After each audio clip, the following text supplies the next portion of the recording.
Now, TMC Meghalaya President Chief Pyngrope has rebuked the BJP on for accusing the TMC of playing the religious card in the state and said that the saffron party should not be taken on face value as it is non-existent in Meghalaya.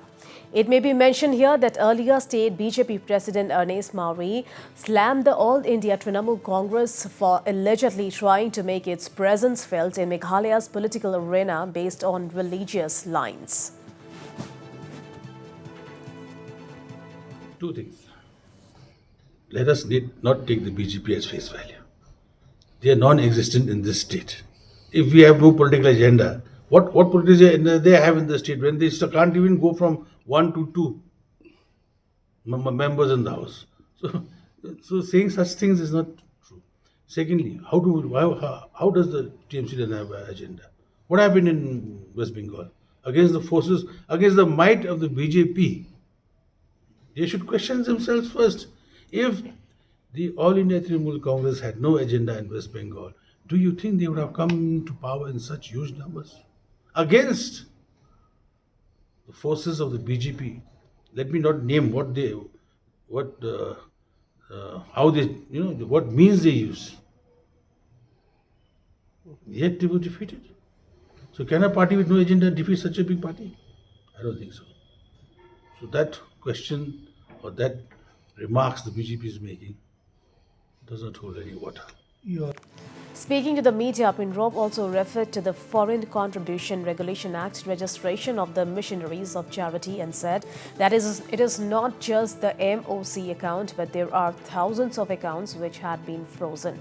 He further added that lives of many people, including the destitute, were at stake and they could not be kept in the lurch. FCRA account. A lot of NGOs all over the country. It's not only the missionaries of charity account.